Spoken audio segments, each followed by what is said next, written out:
السلام علیکم ورحمۃ اللہ وبرکاتہ۔ حامدا ومصلیا اما بعد، فاعوذ باللہ من الشیطان الرجیم، بسم اللہ الرحمن الرحیم۔ رب اشرح لی صدری ویسر لی امری واحلل عقدۃ من لسانی یفقہوا قولی۔ تمام تعریفیں اس اللہ رب العالمین کے لیے لائق اور سزاوار ہیں جو ہم تمام کا خالق ہے، مالک ہے۔ لاکھوں درود و سلام ہو جناب محمد رسول اللہ صلی اللہ علیہ وسلم پر کہ جن کو ہادی اور مبشر بنا کر ہم تمام کی طرف مبعوث فرمایا۔ سامعین کرام، آج ہم انشاءاللہ آپ لوگوں کے سامنے 15ویں پارے کا مختصر سا خلاصہ پیش کرنے کی کوشش کر رہے ہیں۔ اس 15ویں پارے میں اللہ تبارک و تعالیٰ نے سورہ بنی اسرائیل کا تذکرہ فرمایا ہے اور سورہ کہف کا تھوڑا سا حصہ اس میں بیان کیا گیا ہے۔ سورہ بنی اسرائیل میں اللہ تبارک و تعالیٰ نے 4 باتیں بیان فرمائی ہیں۔ ان میں سے پہلی بات معراج کے تعلق سے ہے۔ پارہ شروع ہوتا ہے سبحان الذی اسری بعبدہ لیلا من المسجد الحرام الی المسجد الاقصی الذی بارکنا حولہ۔ پاک ہے وہ ذات جس نے اپنے بندے کو راتوں رات مسجد حرام سے لے کر مسجد اقصی لے کر چلا گیا۔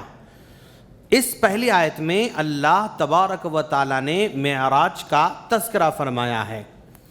اس صورت میں اللہ نے معراج کی طرف اشارہ کیا ہے لیکن معراج کا واقعہ بیان نہیں کیا ہے۔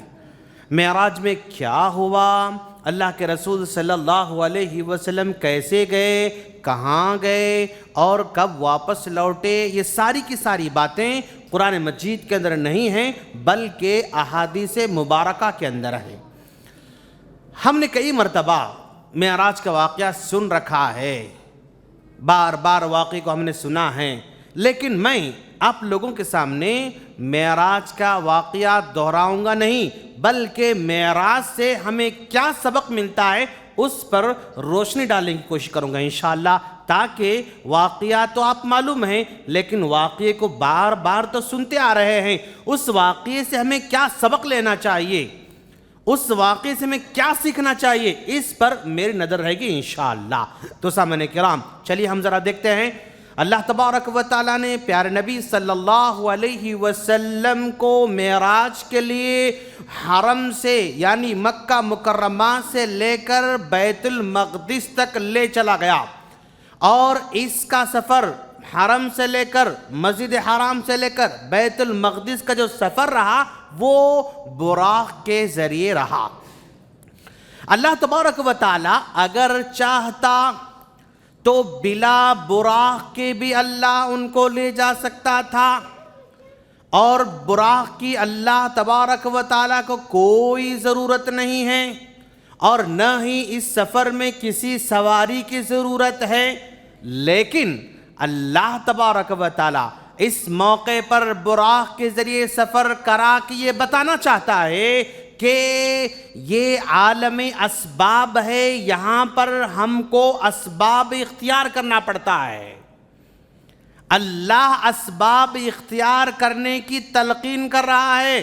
اگر اللہ چاہتا تو بلا براق کے بھی نبی کو اڑا کر لے جا سکتا تھا، لیکن اللہ نے ایسا نہیں کیا بلکہ براق ایک سورس کے طور پر، ایک سواری کے طور پر، ایک سبب کے طور پر، ایک ذریعہ کے طور پر اللہ نے استعمال کیا۔ تو اللہ تبارک و تعالیٰ کا سسٹم ہے، یہاں کا سارا نظام کسی نہ کسی اسباب کے تھرو وہ چلاتا ہے۔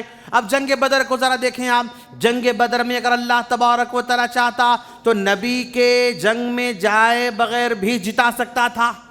اللہ کا رسول جو ہے مدینے میں رہ سکتے تھے اور وہاں پر کیا کہتے ہیں اس کو، دشمن کو اللہ وہیں پر تباہ کر سکتا تھا، لیکن اللہ تعالیٰ نے نبی کو بھیجا، صحابہ کرام کو بھیجا اور اسباب پیدا فرمایا۔ تو اللہ تعالیٰ ہم تمام کو اسباب اختیار کرنے کی تعلیم دے رہا ہے۔ کوئی یہ نہ سمجھے بھائی اللہ تو مجھے کھلانے والا ہے، ختم برخاست، کونے میں بیٹھ گیا، اب کھانا آنے والا نہیں، اب پانی آنے والا نہیں، اللہ تبارک و تعالیٰ کچھ بھی کر سکتا ہے، سمجھے؟ آپ کو کھانا نہیں کھلا سکتا کیا؟ کھلا سکتا، لیکن اسباب اختیار کرنا پڑے گا، آپ کو سبب اختیار کرنا پڑے گا۔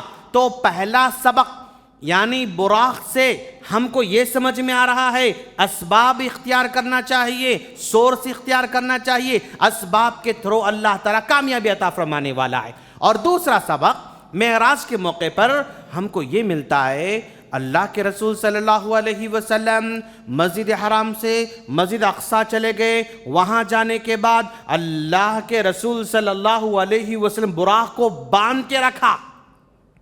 حالانکہ براق کوئی بھاگ کر جانے والا جانور نہیں تھا، وہ اللہ کی طرف سے مامور تھا، وہ اللہ کی طرف سے متعین تھا، لیکن پھر بھی اللہ کے رسول نے باندھ کے رکھا۔ تو اس میں ہم کو یہ سمجھانا چاہتے ہیں کہ کوئی بھی جانور، کوئی بھی چیز، کچھ بھی آپ جو ہے صرف اللہ ہے بول کر چھوڑ کے نہیں رکھنا ہے، بلکہ باندھ کے رکھنا ہے۔ بھئی اللہ حفاظت کرنے والا ہے، گھر کھلا رکھ کر سو گئے تو اللہ اس کی حفاظت کرنے والا نہیں، اللہ حفاظت کرے گا لیکن لاک ڈال کے آپ کو جو حفاظت کرنا پڑے گا۔ جیسا کہ ایک مرتبہ صحابی اللہ کے رسول صلی اللہ علیہ وسلم کے پاس آئے، اور جب اللہ کے رسول کے پاس صحابی آئے تو نبی نے پوچھا، بھائی تمہاری اونٹنی کہاں ہے؟ انہوں نے کہا، اللہ کے رسول میں نے اللہ کے نام پہ چھوڑ دیا ہے، وہ اللہ جو ہے اس کی حفاظت کرے گا۔ تو اللہ کے رسول نے کہا، نہیں، اعقلھا وتوکل علی اللہ، پہلے اونٹ کو باندھو پھر اللہ پر بھروسہ کرو، پہلے کھیت میں بیج بونا پھر اللہ پر بھروسہ کرنا، پہلے محنت کرنا پھر اللہ پر بھروسہ کرنا، پہلے دوڑ دھوپ کرنا پھر اللہ پر بھروسہ کرنا، پہلے کام اختیار کرنا پھر اللہ پر بھروسہ کرنا۔ تو اللہ کے رسول صلی اللہ علیہ وسلم نے اونٹ جو ہے براق کو باندھا۔ یہ بتانا چاہتے ہیں کہ اسباب یہاں پر بھی آپ کو اختیار کرنا ہے، حالانکہ بھاگ جانے والا نہیں تھا، لیکن پھر بھی اللہ کے رسول صلی اللہ علیہ وسلم براق کو باندھ کے رکھا۔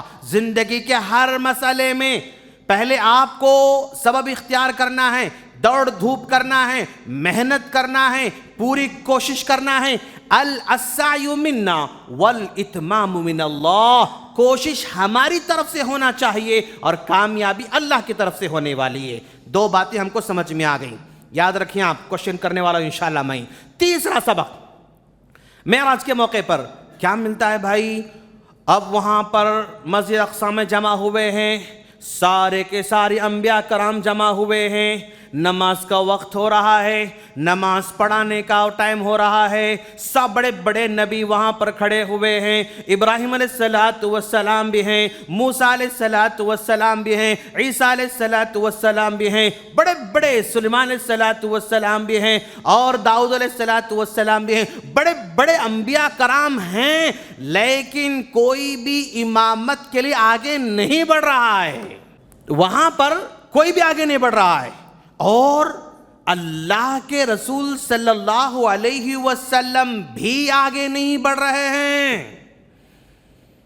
حالانکہ اگر اللہ کے رسول چاہتے تو آپ آگے بڑھ کر امامت کر سکتے تھے، لیکن آپ آگے خود بخود نہیں بڑھ رہے ہیں، تو اسے پتا چلا ہمیں آگے بڑھ چڑھ کر عہدہ نہیں مانگنا چاہیے، آگے بڑھ بڑھ کر اپنے آپ کو بڑا بنانے کی کوشش نہیں کرنا چاہیے۔ کیوں؟ اللہ کے رسول صلی اللہ علیہ وسلم بھی اپنے آپ کو وہاں پر امامت کے لیے آگے نہیں بڑھا رہے ہیں، اور دوسرے انبیاء کرام بھی وہاں پر آگے نہیں بڑھ رہے ہیں۔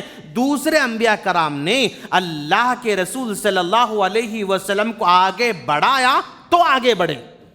اگر آپ کو بھی امیر بنانے کے لیے آگے بڑھایا جائے تو آپ امیر بنو۔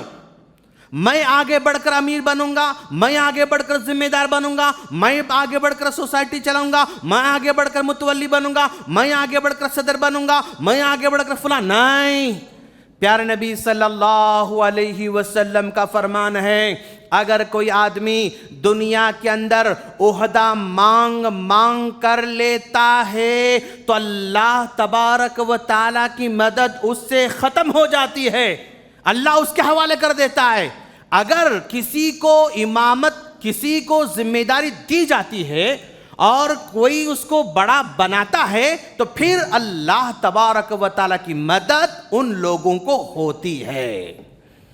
میں صدر نہیں بننا چاہتا، لوگ مجھے صدر بنائیں تو اللہ کی مدد میرے ساتھ ہونے والی ہے۔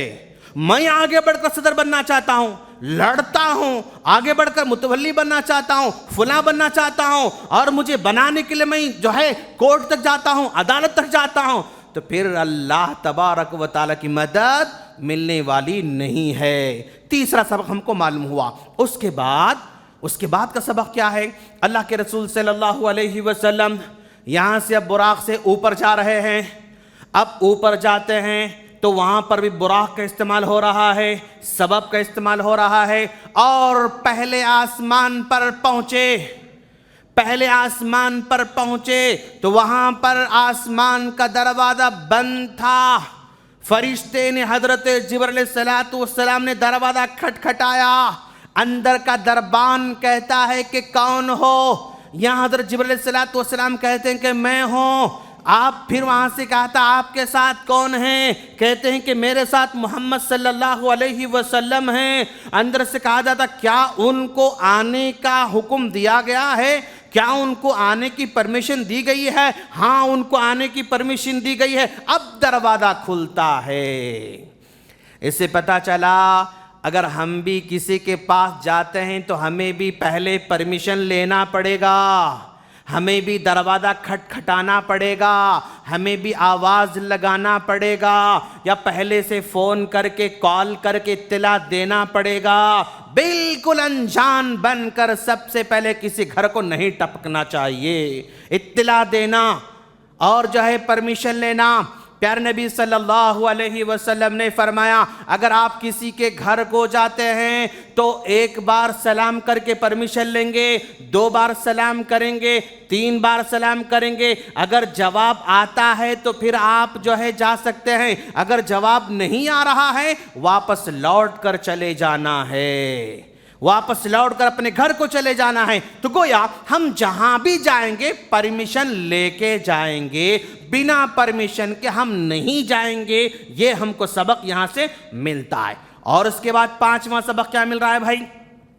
جب یہ اندر چلے گئے، آسمان پر جا رہے ہیں، تو سب سے پہلے دیکھا وہاں پر حضرت آدم علیہ السلام بیٹھے ہوئے ہیں۔ ماشاءاللہ، آدم علیہ السلام بیٹھے ہوئے ہیں۔ جب آدم علیہ السلام کے سامنے چلے گئے، آدم علیہ السلام نے اللہ کے رسول صلی اللہ علیہ وسلم کا استقبال کیا، اللہ کے رسول صلی اللہ علیہ وسلم کا استقبال کیا، اور استقبال کر کے آپ کو ویلکم کر کے اپنے پاس بٹھا لیا۔ اس سے کیا پتہ چلا؟ اگر آپ کے پاس کوئی مہمان بن کر آتا ہے تو خوشی خوشی اس کا استقبال بھی کرنا چاہیے، ہنسی خوشی آپ کا استقبال بھی کرنا چاہیے۔ آپ کے گھر میں کچھ پرابلم ہوگا، وہ پرابلم مہمان کے سامنے نہیں لانا۔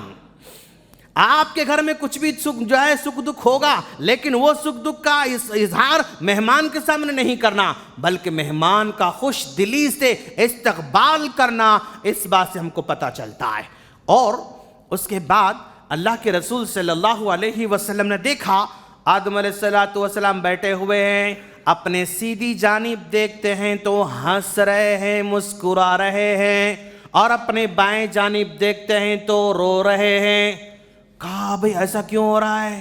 یہ سیدھی جانب دیکھ رہے ہیں تو ہنس رہے ہیں، اپنے بائیں جانب دیکھ رہے ہیں تو رو رہے ہیں۔ اللہ کے رسول صلی اللہ علیہ وسلم نے جبرائیل علیہ السلام سے پوچھا ایسا کیوں ہو رہا ہے؟ تو حضرت جبرائیل علیہ السلام نے کہا اے اللہ کے رسول، یا آدم علیہ السلام اپنے سیدھی جانب دیکھ رہے ہیں تو سیدھی جانب ان کی وہ اولاد ہے جو نیک ہے، پرہیزگار ہے، جنت میں جانے والی ہے، اور اپنی جنت میں جانے والی اولاد کو دیکھ کر مسکرا رہے ہیں، ہنس رہے ہیں، اور اپنے بائیں جانب دیکھ رہے ہیں تو وہ ان کی وہ اولاد ہے جو نافرمان بننے والی ہے، جہنم میں جانے والی ہے، اور اپنی جہنم میں جانے والی اولاد کو دیکھ کر رو رہے ہیں۔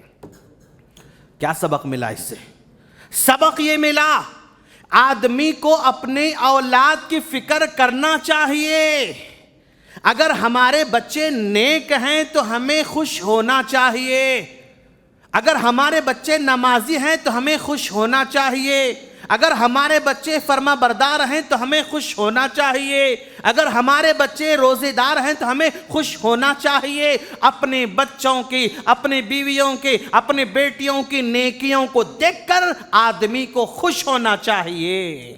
اور اگر ہمارے بچے نافرمان ہیں، ہم نماز تو پڑھتے ہیں لیکن ہمارے بچے نماز نہیں پڑھتے، ہم تراویح تو پڑھتے ہیں لیکن ہمارے بچے تراویح نہیں پڑھتے، ہم روزے تو رکھتے ہیں لیکن ہمارے بچے روزے نہیں رکھتے، ہم سحری تو کرتے ہیں لیکن ہمارے بچے سحری نہیں کرتے، ہمیں افسوس ہونا چاہیے۔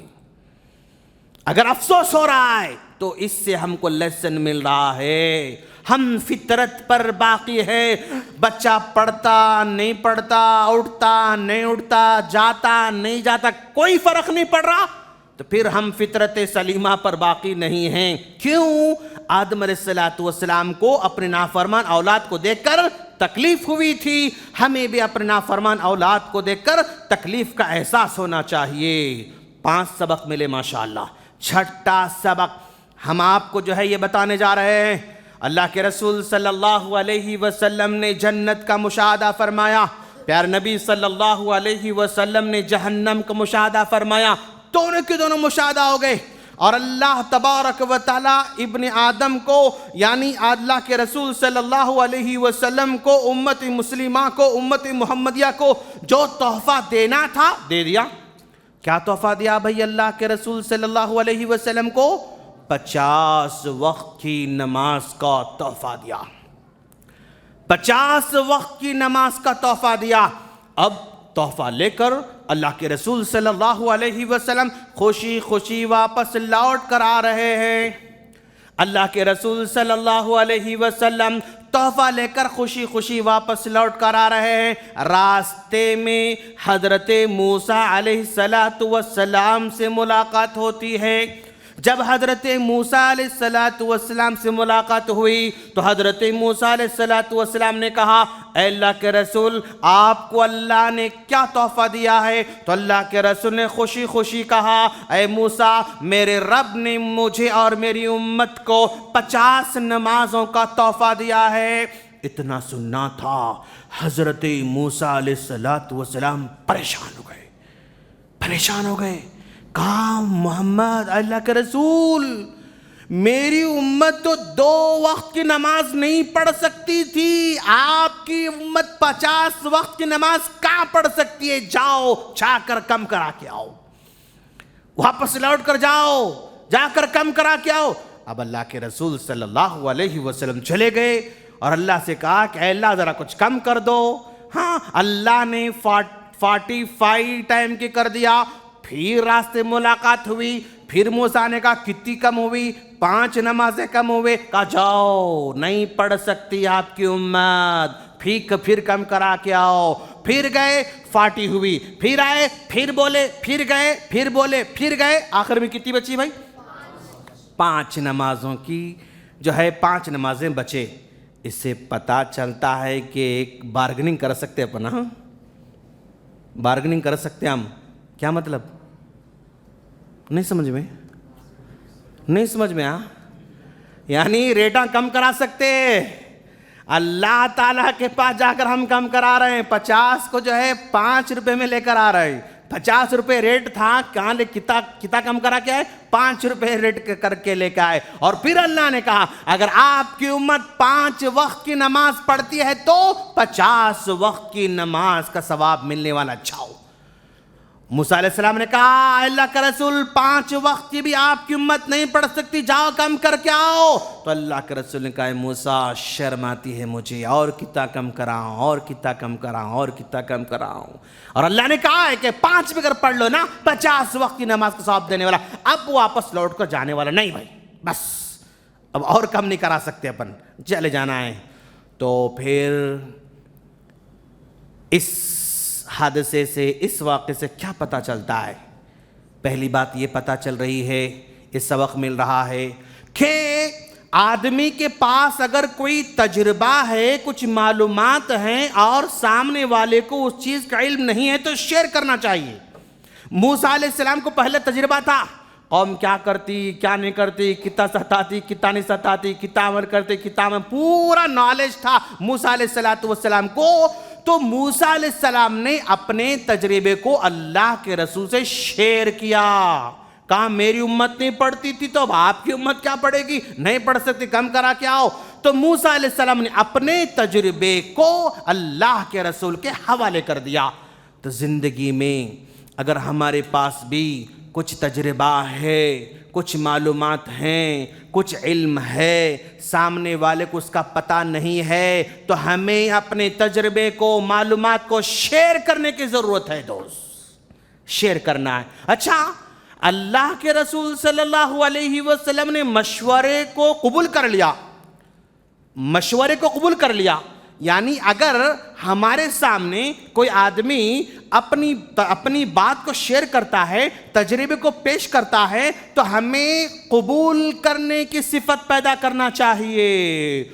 اللہ کا رسول یہ نہیں کہا او موسیٰ کیا بات کر رہے ہیں، میں تو سید الانبیاء ہوں، امام الانبیاء ہوں، میں سب سے بڑا ہوں، لہذا آپ کے مشورے کی ضرورت نہیں، مجھے بہت معلوم ہے، ہاں مجھے معلومات بہت ہے. اللہ کے رسول نے انکار نہیں کیا، حالانکہ بڑے ہیں.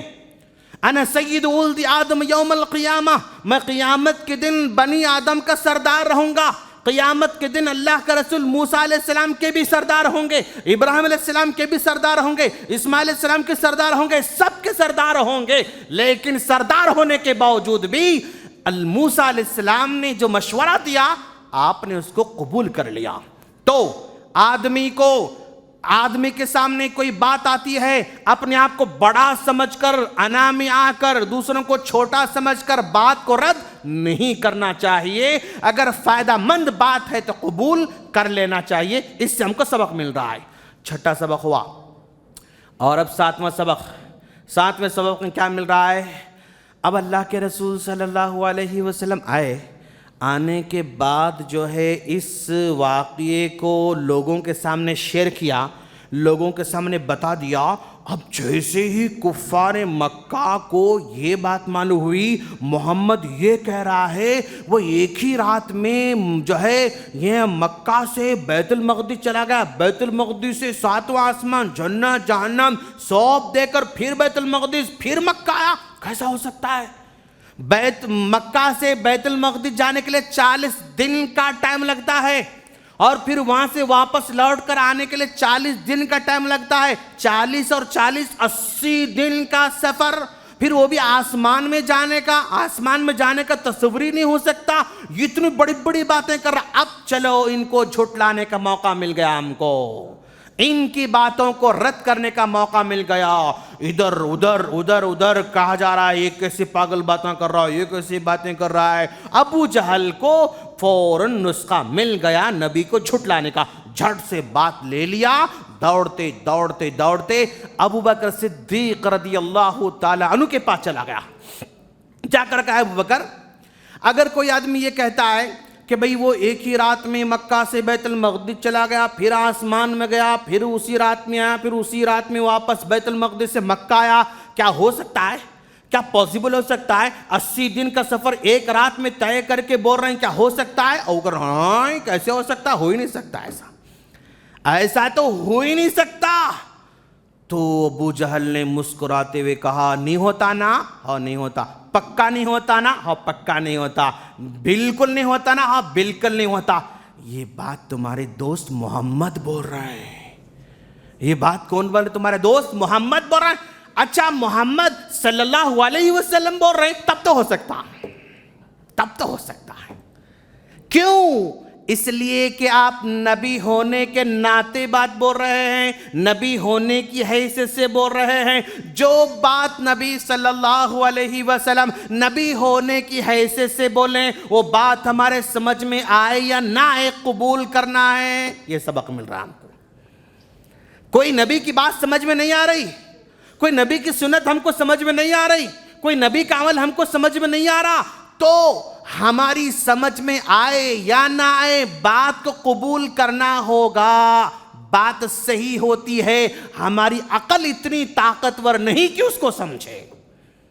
ہماری عقل میں اتنا پاور نہیں ہے کہ اس بات کو سمجھے. مثال کے طور پر آپ کا یہ مرکز کتنے فلور ہے بھائی؟ 5. مان لو 15 فلور سمجھیں گے تھوڑی دیر انشاءاللہ ہوں گا آئندہ چل کے. ہاں انشاءاللہ آئندہ ہوگا انشاءاللہ 15 فلور ہوگا انشاءاللہ 20 فلور ہوگا انشاءاللہ. 20 فلور کا ہمارا مرکز اسلامی کرنول شریف ہے ماشاءاللہ. ہاں 20 فلور جو ہے ہمارا مرکز ہے. 20 فلور کے اوپر پانی کی ٹانکی ہے. سمجھ میں آ رہا؟ 20 فلور کے اوپر کیا ہے؟ پانی کی ٹانکی ہے. اور یہاں پر پانی کا سم ہے نیچے, اور پانی کے سم میں ایک جو ہے پائپ ڈالے اور ایک پاؤ HP کی موٹر لگا کر 20 فلور کے اوپر پانی چڑھانا چاہ رہے ہیں. تو کیا پانی اوپر چڑھ سکتا؟ پانی چڑھ سکتا؟ اس میں پانی اوپر نہیں چڑھ رہا ہے تو اس میں پانی کا فالٹ ہے, موٹر کا فالٹ ہے؟ شاباش. کس کا فالٹ ہے؟ موٹر کا فالٹ ہے.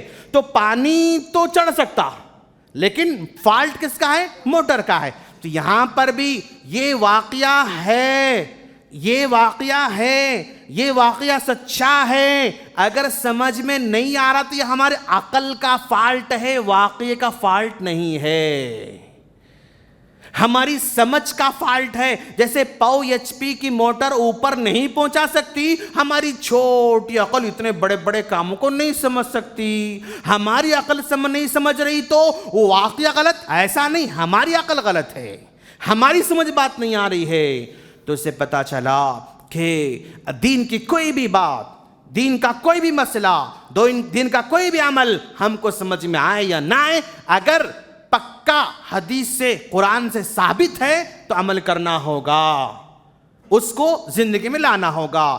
یہ 7 اسباق ہم کو معراج کے موقع سے ہم کو مل رہے ہیں, اور یہ 7 اسباق ہماری زندگی سے کنسلٹ رکھتے ہیں, ہماری زندگی سے تعلق رکھتے ہیں. واقعہ سب جانتے ہیں آپ لوگ, لیکن واقعے سے سبق کیسے لینا, لیسن کیسے لینا, ایسے ہم کو لیسن لینا پڑتا ہے دوستو. اور اس کے بعد اللہ تبارک و تعالی معراج کے بعد بنی اسرائیل کا تذکرہ فرماتا ہے, بنی اسرائیل کا تذکرہ فرماتا ہے. بنی اسرائیل میں پھر حضرت شعیب علیہ السلام کا تذکرہ آ رہا ہے. حضرت شعیب علیہ السلام قوم کیا کرتی تھی بھائی؟ حضرت شعیب علیہ السلام کی قوم کی کیا غلطی تھی؟ ناپ تول کی کمی تھی, ڈنڈی مارا کرتی تھی, پورے پیسے لیتی تھی لیکن جو ہے مال صحیح نہیں دیتی تھی.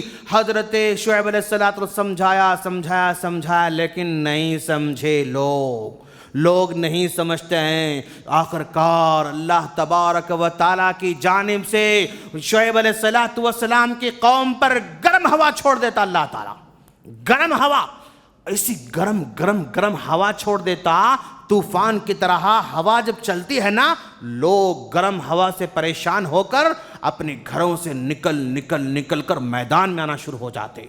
اب میدان میں آئے تو پھر وہاں بھی گرم ہوا چل رہی ہے, وہاں بھی لو مار رہی ہے, وہاں بھی گرمی ہو رہی ہے. اب ایسی گرمی کے موقع پر انہوں نے سایہ ڈھونڈا. بھئی کوئی درخت کا سایہ ہے کیا؟ نہیں مل رہا ہے. کوئی بلڈنگ کا سایہ ہے کیا؟ نہیں مل رہا ہے. کوئی پہاڑ کا سایہ نہیں مل رہا ہے. سائے کی تلاش میں پریشان قوم گھوم رہی ہے. اچانک اللہ تبارک و تعالیٰ نے آسمان پر ابر لے کر آ. جب آسمان پر ابر آتا ہے تو نیچے سایہ پڑتا نہیں پڑتا؟ سایہ پڑتا. سمجھا آپ؟ آج جب آسمان پر ابر آیا, نیچے سایہ پڑا تو قوم خوش ہو گئی کہ بھائی چلو اب بارش ہونے والا ہے. ابر ہے تو کیا ہوتا؟ بارش ہونے والا ہے. اتنی گرمی کے اگر بارش ہو تو کتنی خوشی ہوتی. وہ بارش آنے والا ہے, وہ ابر کے سائے کے نیچے کھڑے ہو کر خوشیاں منا رہے ہیں کہ اب تو بارش ہونے والا ہے, اب گرمی ختم ہونے والی ہے. اب یہ خوشی منا رہے تھے اور یہ پورے کے پورے ایک سائے تلے جمع ہو رہے تھے. اللہ تبارک و تعالیٰ نے اس ابر سے آگ کے گولے نازل کرنا شروع کر دیا, آگ کے انگارے نازل کرنا شروع کر دیا, اور آگ کے انگارے نازل کر کے پوری قوم کو تباہ برباد کر کے چھوڑا. پوری قوم کو تباہ برباد کر کے چھوڑا۔ اور جو اس کے بعد جو نسل آگے بڑھی، دھیرے دھیرے آگے بڑھی، وہ نسل بھی پھر اللہ تبارک و تعالیٰ کی نافرمانی کرنے لگ گئی، تو اللہ تبارک و تعالیٰ نے اس قوم پر بخت نصر ایک بادشاہ تھا، اس بادشاہ کو مسلط کر کے قوم کو تباہ برباد کر کے چھوڑ دیا۔ تو یہ بنی اسرائیل کا سب سے بڑی آزمائش تھی، ہاں، اور اللہ نے اس آزمائش کو ان لوگوں پر لے کر آیا۔ اس کے بعد حضرت زکریا علیہ السلام کا تذکرہ ملتا ہے۔ حضرت زکریا علیہ السلام کو بھی لمبی عمر تک اولاد نہیں ہوتی ہے، جیسے حضرت ابراہیم علیہ السلام کا اولاد ہوئی تھی، جلدی نہیں ہوئی تھی، لمبی عمر تک حضرت زکریا علیہ السلام کو جو ہے اولاد نہیں ہو رہی ہے، دعا کر رہے ہیں، رب انی وہن العظم واشتعل الرأس شیبا ولن اکن بدعائک ربی شقیا، پروردگارا میرے ہڈیاں کمزور ہوتے جا رہے ہیں، میرے ہڈیاں کمزور ہوتے جا رہے ہیں، میرے سر کے بال سفید ہوتے جا رہے ہیں، لیکن مجھے اب تک اولاد نہیں ہوئی ہے، لیکن پھر بھی تجھ سے نا امید میں نہیں ہوتا ہوں۔ اولاد اگر نہ ہو تو کسی بابا کے پاس جانے کی ضرورت نہیں، ہاں، کسی جو ہے ایرو غیرو نتو خیرو کے پاس جانے کی ضرورت نہیں۔ زکریا علیہ السلام دعا کرتے ہیں۔ حضرت زکریا علیہ السلام کی کفالت میں حضرت مریم علیہ السلام ہیں۔ حضرت مریم علیہ السلام جو کہ حضرت عیسیٰ علیہ السلام کی والدہ ہیں، یہ مریم حضرت زکریا علیہ السلام کی کفالت میں، حضرت زکریا علیہ السلام خالو ہونا حضرت مریم علیہ السلام کو، حضرت مریم علیہ السلام کو یہ زکریا علیہ السلام خالو ہونا، خالو مطلب خالہ کے ہسبینڈ، واو ماشاءاللہ، ہاں، خالو ہونا۔ مسئلہ کیا تھا؟ حضرت مریم علیہ السلام کی امی نے جب وہ پیٹ میں تھے اللہ سے ایک نظر مانی تھی، اے اللہ جو بھی مجھے اولاد عطا فرمائے گا اس اولاد کو میں تیری راہ میں چھوڑ دوں گی، جو بیٹا تو مجھے عطا کرے گا اس بیٹے کو میں تیرے راہ میں لگا دوں گی۔ دیکھ رہے ہیں آپ، خواتین اپنے پیٹ میں پلنے والے بچے کے بارے میں وہ کہہ رہی ہیں کہ اے اللہ یہ جو بچہ پیدا ہوگا، جو بیٹا پیدا ہوگا، میں تیری راہ میں لگا دوں گی۔ پیدا ہونے سے پہلے اللہ کی راہ میں لگا دے رہے ہیں۔ جب پیدا ہوا تو بیٹے کے مقابلے میں کیا پیدا ہوئی؟ بیٹی پیدا ہوئی۔ جب بیٹی پیدا ہوئی تو افسوس ہوا، کاش اگر بیٹا ہوتا تو دین کی خدمت کرتا، بیٹا ہوتا تو بھاگ دوڑ کرتا، بیٹا ہوتا تو بیت المقدس کی خدمت کرتا، لیکن بیٹی ہوئی کیا کرنا، پریشان۔ اللہ نے کہا ہاں بیٹی بھی کبھی کبھی بیٹے کے مقابلے میں بھاری ہو جاتی ہے، بیٹی بھی کبھی بیٹے کے مقابلے میں بھاری ہو جاتی ہے۔ اب بیٹی کو چھوڑنا ہے اللہ کے نام پر، جب اللہ کے نام پہ چھوڑ دیں گے تو اس کی حفاظت کا مسئلہ ہے، بھائی بچی ہے، پرابلم ہو سکتا، کچھ بھی ہو سکتا۔ اب یہ بچی کو ایسے ہی چھوڑ دیں گے تو نہیں چل سکتا۔ اب وہاں پر اس بچی کی کفالت کے لیے انہوں بھی آگے بڑھ رہے ہیں، انہوں بھی آگے بڑھ رہے ہیں، انہوں بھی آگے بڑھ رہے ہیں، انہوں بھی آگے بڑھ رہے ہیں، سب کہہ رہے ہیں کہ ہم اس بیٹی کو لے لیں گے، ہم اس بچی کو پالیں گے، ہم اس بچی کفالت میں لے لیں گے۔ سب لوگ آپس میں لڑ رہے ہیں۔ اب کس کے پاس جانا سمجھ میں نہیں آ رہا، کس کو دینا سمجھ میں نہیں آ رہا۔ ایک بات کہی گئی، بھائی کفالت میں لینے کے لیے ایک کنڈیشن یہ ہے کہ ہم ایک بہتے ہوئے ندی میں یہ جو ہے پیتل کے قلم ڈالیں گے، اور جس کا قلم ڈوبے بغیر الٹا تیرتا ہے اس کو ہم بچی کو کفالت کر دے دیں گے۔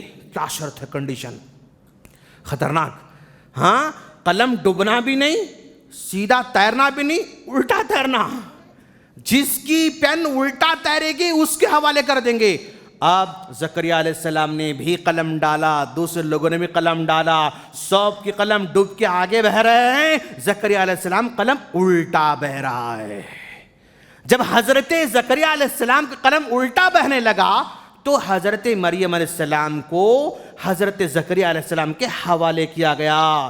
یہ آپ کی جو ہے سالی کی بچی ہے، ہاں یہ آپ کی سالی کی بچی ہے، آپ اس کے خالو ہیں، اور خالو جو ہے باپ کے برابر ہوتے ہیں، اور خالہ ماں کے برابر ہوتی ہے۔ الخالۃ بمنزلۃ الام، خالہ ماں کے برابر ہوا کرتی ہے۔ جب خالہ ماں کے برابر ہے تو خالو کیا ہے، ابو کے برابر ہیں۔ چنانچہ زکریا علیہ السلام کی حفاظت میں چل رہے ہیں۔ اب جو ہے کھا رہے ہیں پی رہے ہیں، بڑی ہوتے بڑی ہو رہے۔ ایک مرتبہ اچانک حضرت زکریا علیہ السلام مریم علیہ السلام کے کمرے میں داخل ہوئے۔ جب کمرے میں داخل ہوئے تو دیکھا یہ عجیب قسم کے پھل پائے جا رہے ہیں، گرما کے موسم میں سرما کے پھل نظر آ رہے ہیں، جو موسم میں پھل نہیں آتے وہ پھل وہاں پر موجود ہیں۔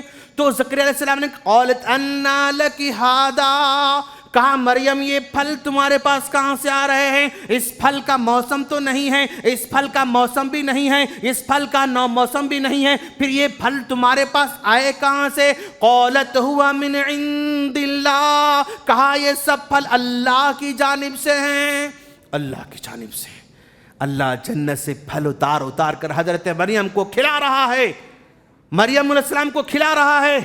اب زکریا علیہ السلام کو یقین ہوا جس مریم کو اللہ بلا موسم کے پھل کھلا سکتا ہے، بلا عمر کے اولاد کیوں نہیں دے سکتا اللہ؟ اور دعا کرنا شروع کر دیے۔ ماشاءاللہ، بات سمجھ میں آ رہی؟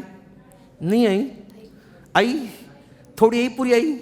پوری آئی؟ ہاں ماشاءاللہ۔ ہاں، جب اللہ بلا موسم کے پھل کھلا سکتا تو بلا عمر کے اولاد کیوں نہیں دے سکتا؟ اولاد کی دعا شروع کر دی تو اللہ نے حضرت یحییٰ علیہ السلام کی خوشخبری سنائی۔ یحییٰ علیہ السلام خوشخبری سنائی، اور زکریا علیہ السلام دھیرے لوگوں کو سمجھا رہے ہیں۔ قوم نہیں مانتی ہے، یہاں تک کہ وقت کا بادشاہ ان کو قتل کرنے کے در پہ ہے، ان کو مارنا چاہتا ہے۔ حضرت زکریا علیہ السلام بستی چھوڑ کر نکل جاتے ہیں، ایک باغ میں داخل ہوتے ہیں اور پریشان رہتے ہیں۔ ایک جھاڑ ایسے کھل جاتا ہے، جھاڑ کا تنا ایسے کھل جاتا ہے، تو آپ سمجھے چلو اس میں چھپ جائیں گے۔ اندر چھپ گئے، جھاڑ پھر ایسے بند ہو جاتا ہے۔ لوگ ڈھونڈ رہے ہیں۔ ابلیس نے جا کر کفار سے کہا تم جس زکریا کو ڈھونڈ رہے ہو وہ جھاڑ میں چھپا ہوا ہے۔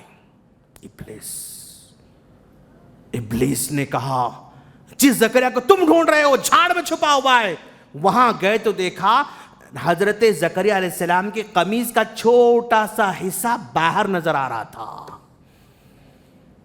وہ قمیض کا چھوٹا سا حصہ باہر نظر آ رہا تھا۔ ان کو یقین ہو گیا کہ یہ صحیح بول رہا ہے، اندر چھپے ہوئے ہیں۔ اس جھاڑ کو آرے سے کاٹنا شروع کر دیا، کاٹتے جھاڑ کے 2 ٹکڑے کر دیے۔ زکریا علیہ السلام کو 2 ٹکڑے کر کے شہید کر کے چھوڑا۔ زکریا علیہ السلام کو 2 ٹکڑے کر کے چھوڑ دیا انہوں نے۔ اللہ کہتا ہے وَيَقْتُلُونَ الْأَنْبِيَاءَ، یہ یہود و نصارہ انبیاء کے قاتل ہیں۔ انہوں نے نبیوں کو بھی نہیں چھوڑا، انہوں نے اللہ کی بھی توہین کی۔ اللہ کے بارے میں کہا، کیا کہا؟ وہ فقیر ہے وَنَحْنُ أَغْنِيَاء، اللہ فقیر وَنَحْنُ أَغْنِيَاء۔ ارے اللہ فقیر ہے، ہم تو مالدار ہیں۔ بھئی اللہ کیسے فقیر ہے؟ اللہ کہتا ہے مَنْ ذَا الَّذِي يُقْرِضُ اللَّهَ قَرْضًا حَسَنًا، کون ہے جو اللہ کو قرضہ دینے والا ہے؟ کون ہے وہ اللہ کی راہ میں خرچ کرنے والا؟ کون ہے اللہ کی راہ میں جو ہے لٹانے والا؟ اللہ ہم سے پیسے مانگ رہا ہے، اللہ ہم سے قرضہ مانگ رہا ہے۔ اللہ تو فقیر ہے اور ہم مالدار ہیں۔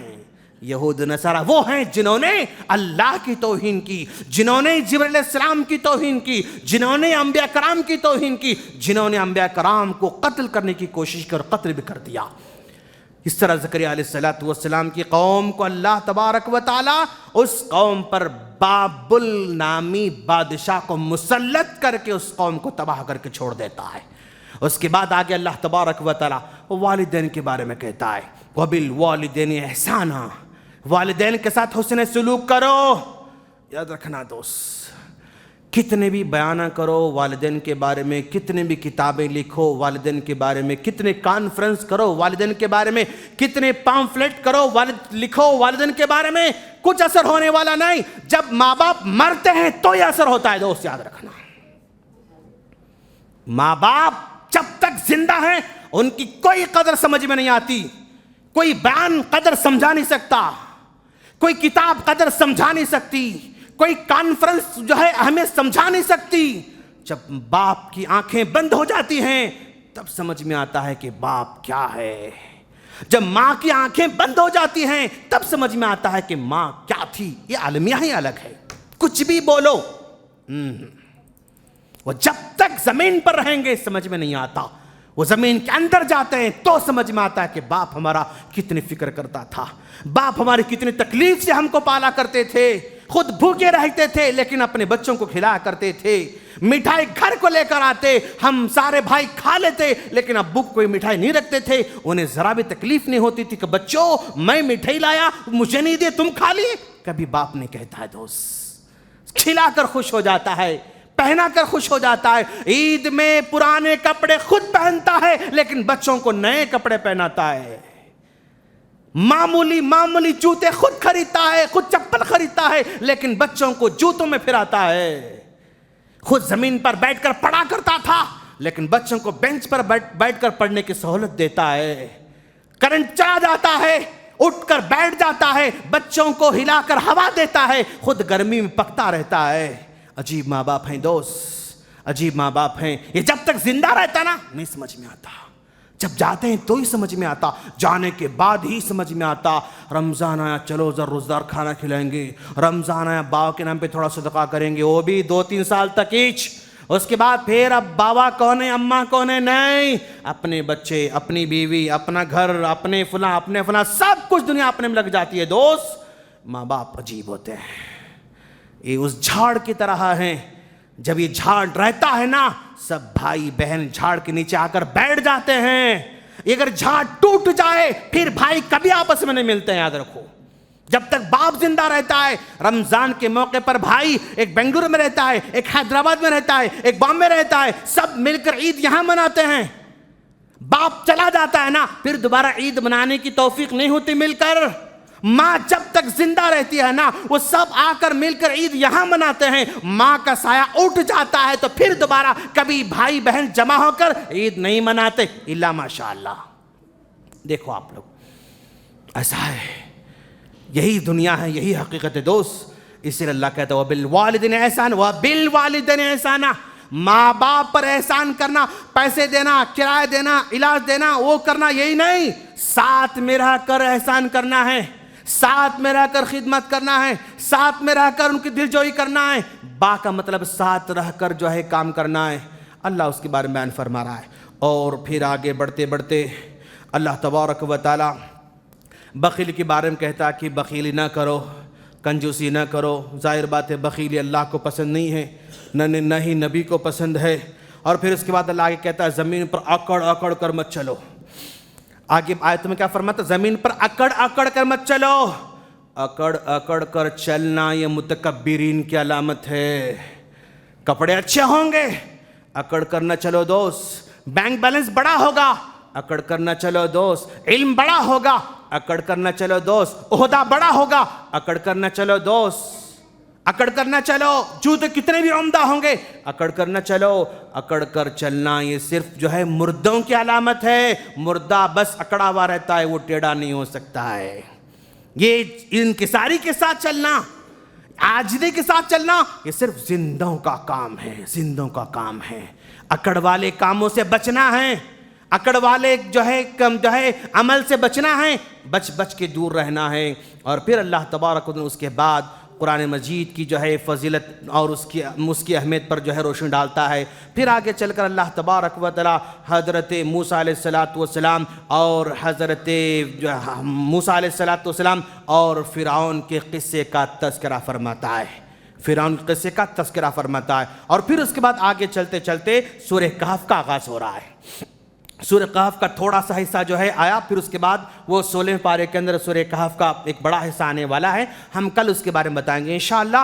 سورہ کہف یہ 111 آیتیں اس میں ہیں، اور یہ سورت مکی سورت ہے، اور اس سورت کا آغاز الحمدللہ سے ہوتا ہے، الحمدللہ سے ہوتا ہے۔ قرآن مجید میں 5 ایسی سورتیں ہیں جن کا آغاز الحمدللہ سے ہوتا ہے۔ اس میں سورہ کہف بھی ہے، اور سورہ فاتحہ بھی ہے، سورہ انعام ہے، سورہ سبا ہے، سورہ فاطر ہے۔ یہ 5 سورتیں ایسی ہیں جو الحمدللہ سے جو ہے ان کا آغاز ہوتا ہے۔ اور سورہ کہف کے بارے میں اللہ کے رسول صلی اللہ علیہ وسلم نے فرمایا اگر کوئی سورہ کہف کے ابتدائی 10 آیتوں کو یاد کر لیتا ہے تو اللہ تعالیٰ کل قیامت کے دن یہ دجال کے فتنے سے محفوظ رکھتا ہے۔ 10 آیتیں اگر کوئی یاد کر لیتا ہے دجال کے فتنے سے محفوظ ہو جائے گا۔ اور پھر اللہ کے رسول نے کہا اگر کوئی آدمی جمعہ کے دن سورہ کہف کی تلاوت کرتا ہے تو جمعہ کے دن سورہ کہف کی تلاوت کرتا ہے تو اس جمعہ سے لے کر اس جمعہ تک اللہ اس کی زندگی میں نور بھر دیتا ہے، اللہ اس کی زندگی میں نور بھر دیتا ہے۔ ایک مرتبہ اللہ کے رسول صلی اللہ علیہ وسلم کے پاس ایک صحابی آتے ہیں، صحابی آ کر کہتے ہیں اللہ کے رسول میں رات میں سورہ کہف کی تلاوت کر رہا تھا، اپنے گھر کے دالان میں بیٹھ کر سورہ کہف کی تلاوت کر رہا تھا۔ جب میں تلاوت کرنا شروع کر دیتا میرا گھوڑا میرے قریب میں بندھا ہوا تھا، میرے گھوڑے کے ذرا بازو میں چھوٹے بچے کو سلایا ہوا تھا۔ جب میں سورہ کہف کی تلاوت کرتا میرا گھوڑا بدک جاتا تھا، میں جب خاموش ہوتا تو گھوڑا خاموش ہو جاتا تھا، پھر پڑھتا تو پھر گھوڑا بدک جاتا تھا، پھر خاموش ہوتا تو پھر وہ خاموش ہو جاتا تھا۔ ایسے ہی میں نے بار بار پڑھنے کی کوشش کی، گھوڑا بدک رہا تھا، میں نے پڑھنا چھوڑ دیا۔ کیوں؟ اگر ایسے ہی پڑھتا رہوں گا گھوڑا بدک جائے گا، بدک کر میرا بچہ سویا ہوا ہے اگر کھندل دے گا میرا بچہ مر سکتا ہے۔ بدک کر اچھل کر اگر میرے بچے پر پیر رکھ دے تو میرا بچہ تو ہلاک ہو جائے گا۔ میرے بچے سے ڈر کر، اس کے بدکنے سے ڈر کر میں پڑھنا چھوڑ دیا۔ اللہ کے رسول صبح میں آ کر نبی صلی اللہ علیہ وسلم سے کہتے ہیں تو اللہ کے رسول صلی اللہ علیہ وسلم نے کہا جب تم سورہ کہف کی تلاوت کر رہے تھے نا، تمہارے سورہ کہف کی تلاوت کو سننے کے لیے فرشتے آ رہے تھے، اور ان فرشتوں کو دیکھ کر یہ گھوڑا بدک رہا تھا۔ یہ گھوڑے کو فرشتے نظر آ رہے تھے اور اس کو دیکھ کر گھوڑا بدک رہا تھا۔ اگر تم صبح تک اگر یہ پڑھائی کو جاری رکھتے تو لوگ صبح میں فرشتوں کو دیکھ لیا کرتے تھے، لوگ صبح سویرے فرشتوں کو دیکھ لیا کرتے تھے۔ تو اسے پتا چلا کہ سورہ کہف کی تلاوت کرنے سے اللہ تعالیٰ کے فرشتے بھی نازل ہوتے ہیں، فرشتے بھی نازل ہوتے ہیں۔ اور اس سورہ کہف کے اندر اللہ نے 4 فتنوں کا تذکرہ کیا ہے، اللہ نے 4 آزمائشوں کا تذکرہ کیا ہے، علم کی آزمائش، مال کی آزمائش، حکومت کی آزمائش اور دین کی آزمائش۔ 4 آزمائشیں اللہ تعالیٰ اس سورہ کہف کے آخر میں بتانے والا ہے۔ انشاءاللہ ہم کل ان آزمائشوں کا تذکرہ ہم کرنے جائیں گے۔ ہم اللہ سے دعا کرتے ہیں اللہ تعالیٰ ہم تمام کو ان بلاؤں سے محفوظ رہنے کی توفیق عطا فرمائیں اور دین کو صحیح سمجھ کر عمل کی توفیق عطا فرمائیں۔ آمین۔ السلام علیکم ورحمۃ اللہ وبرکاتہ۔